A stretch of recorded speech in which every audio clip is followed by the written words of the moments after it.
আসসালামু আলাইকুম। আমি ডাক্তার হাফিজা ফারজানা। আমি গাইনি ও প্রসূতি রোগ বিশেষজ্ঞ এবং হাই রিস্ক প্রেগন্যান্সি স্পেশালিস্ট। আমি কনসালটেন্ট হিসেবে কর্মরত আছি ঢাকা মেডিকেল কলেজ হাসপাতাল ফিটোম্যাট্রোনাল মেডিসিন বিভাগে এবং নিয়মিত চেম্বার করছি ফরাজি হসপিটাল, বনশ্রী ঢাকা এবং Narayanganj medical hospital চাষপুর। Peripartum cardiomyopathy এটা হলো এক ধরনের একটা হার্ট ডিজিজ, যেটা সাধারণত গর্ভাবস্থার শেষের মাসে অথবা ডেলিভারি হওয়ার পরবর্তী 5 থেকে 6 মাসের ভেতরে হয়। তো এটা একটা প্রাণঘাতী রোগ যদি আপনি চিকিৎসা না করেন।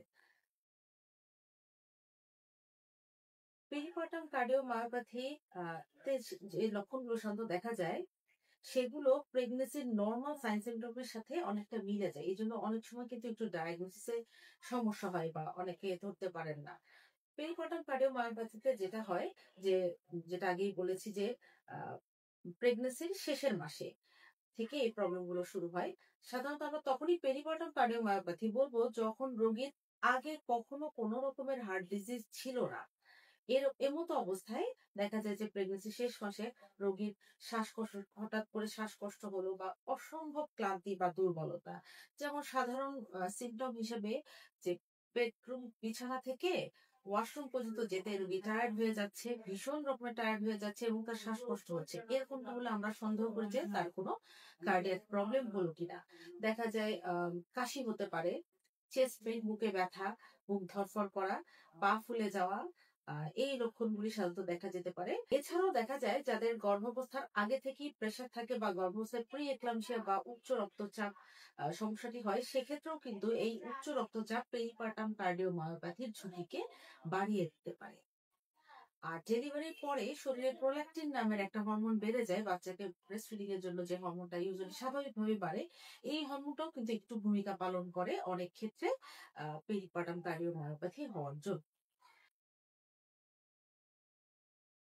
আসলে এর কারণ ওইভাবে উল্লেখযোগ্যভাবে কোনো কারণ খুঁজে পাওয়া যায়নি। তবে ধারণা করা হয় যে কিছু কার্ডিওট্রপিক ভাইরাস, মানে যেগুলো শুধুমাত্র হার্ট মাসলকে বিশেষ করে আক্রমণ করে, যেমন কোভিড ভাইরাস, এটি কিন্তু স্পেশালি অন্যান্য অঙ্গ-প্রত্যঙ্গকে আক্রমণের সাথে, সাথে ফুসফুস এবং অন্যান্য অঙ্গ-প্রত্যঙ্গকে আক্রমণের সাথে, সাথে হার্টের মাসল গুলোতেও কিন্তু ইনফ্লামেশন বা প্রদাহ করে। সেখান থেকে এই মাংসপেশিগুলো দুর্বল হয়ে যায় এবং দেখা যায় যে হার্ট ভালোভাবে সংকোচন করতে পারে না।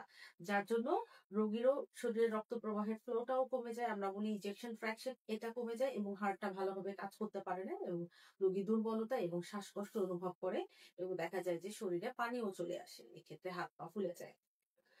এছাড়াও কিছু অটোইমিউন ডিজিজ বলে, এগুলোর জন্য হতে পারে পেরিপার্টাম কার্ডিওমায়োপ্যাথি। তবে বেশিরভাগ ক্ষেত্রেই কোনো কারণ খুঁজে পাওয়া যায় না। তাই এই রোগটিকে কিন্তু অনেক সময় ডায়াগনোসিস অফ এক্সক্লুশনও বলে, যে আদারওয়াইজ অন্য কোনো নোন হার্ট ডিজিজ না পাওয়া গেলে এই ধরনের হার্টের সমস্যা প্রেগন্যান্সিতে, বিশেষ করে শেষের মাসে বা ডেলিভারি হওয়ার পরবর্তী 5 থেকে 6 মাসের মধ্যে হলেই আমরা বলি যে পেরিপার্টাম কার্ডিওমায়োপ্যাথি। পেরিপার্টাম কার্ডিওমায়োপ্যাথিতে সাধারণত হার্টের মাসেল গুলো আক্রান্ত হয় এবং দুর্বল হয়ে যায়, যার জন্য হার্ট কিন্তু স্বাভাবিকভাবে পাম্প করতে পারে না এবং শরীরের যেটা স্বাভাবিক রক্ত প্রবাহ এবং গর্ভাবস্থাতে এই ডিমান্ড আরো বাড়ে, সেটা কিন্তু হার্ট ঠিকভাবে মেনটেন করতে পারে না। যার জন্য রোগীর কিন্তু ব্লাড প্রেশার কমে গিয়ে শকে চলে যেতে পারে, রোগীর বুক ধড়ফড় করে প্যালপিটেশন অ্যারিথমিয়া হয়ে যেতে পারে, যেটা অনেক সময় মৃত্যুর কারণ। অস্বাভাবিক রকমের শ্বাসকষ্ট, দেখা যায় যে রুগী বসে থাকতে পারে বা শুতে গেলেই তার শ্বাসকষ্ট হচ্ছে। এই মতো অবস্থা আমরা চিন্তা করি হয়তো রুগীর ফুসফুসেও পানি চলে এসেছে। এই ধরনের সিমটম গুলো হতে পারে। তো এর চিকিৎসা হিসাবে আমরা প্রথমে ডায়াগনোসিসের জন্য আমরা একটা ইকোকার্ডিওগ্রাম করি। সাধারণত ইকোকার্ডিওগ্রামে দেখা যায় যে ইজেকশন ফ্র্যাকশনটা 45% এর কম হলে আমরা ধারণা করি সম্ভবত রোগীটি পেরিপার্টাম কার্ডিওমায়োপ্যাথিতে ভুগছে। এবং এক্ষেত্রে কিন্তু সঠিকভাবে চিকিৎসা করতে হবে। অবশ্যই একজন হাই রিস্ক প্রেগন্যান্সি স্পেশালিস্ট এবং অবশ্যই একজন কার্ডিওলজিস্টের আন্ডারে আপনাকে কিন্তু চিকিৎসা করতে হবে। সঠিকভাবে চিকিৎসা করলে আমরা বেশ কিছু ওষুধ ব্যবহার করি। সাধারণত এই ধরনের রোগীকে আমরা অবশ্যই হাসপাতালে অ্যাডমিট হতে বলি এবং গর্ভাবস্থার শেষের দিকে হলে কিন্তু ডেলিভারি হয়ে যাওয়ার পরে মা কিন্তু অনেকটাই সুস্থ হয়ে যান। কারণ তার হার্টের উপর যে এক্সট্রা চাপ বা বার্ডেন যেটা ছিল প্রেগন্যান্সির জন্য, সেটা যখন কমে যায় তখন কিন্তু হার্টের জন্য কাজ করা কিছুটা সহজ হয়ে পড়ে। এবং এক্ষেত্রে অন্তত ৫ থেকে ৬ মাস ডেলিভারির পরও কিন্তু আপনাকে অবশ্যই হৃদরোগ বিশেষজ্ঞ এবং আপনার হাই রিস্ক প্রেগন্যান্সি স্পেশালিস্টের তত্ত্বাবধানে থাকতে হবে। কারণ ঝুঁকি কিন্তু ৬ মাস পর্যন্ত থাকেই।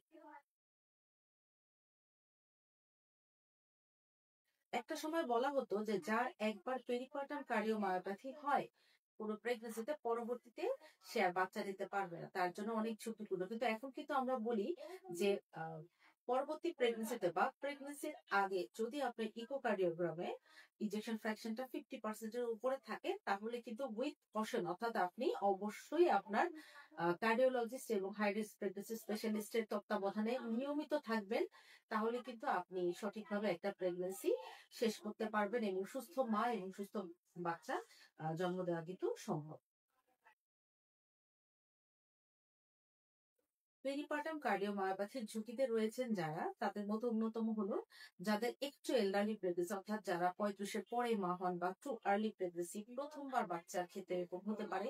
একাধিক বাচ্চা যেমন টুইন, ট্রিপলেট, কোয়াড্রুপ্লেট থাকলে সেক্ষেত্রে কিন্তু হার্টের উপরে গর্ভাবস্থার প্রেশারটা আরো বেশি পড়ে। এসব ঘটনা কিন্তু পিপিসিএম বা পেরিপার্টাম কার্ডিওমায়োপ্যাথিকে ত্বরান্বিত করতে পারে। এছাড়াও আমি আগেও বলেছি যাদের প্রেগন্যান্সির আগে থেকে প্রেশার বা প্রেগন্যান্সিতে প্রি এক্লাম্পসিয়া নামক রোগটা হয়, এটাও কিন্তু পেরিপার্টাম কার্ডিওমায়োপ্যাথিকে আরো ত্বরান্বিত করে, মানে ঝুঁকি বাড়িয়ে দেয়। এবং যার আগের প্রেগন্যান্সিতে একবার পেরিপার্টাম কার্ডিওমায়োপ্যাথি হয়েছে তার কিন্তু পরবর্তী প্রেগন্যান্সিতেও যদি উনি সঠিক চিকিৎসায় না থাকেন আবার একই ঘটনা পুনরাবৃত্তি হতে পারে।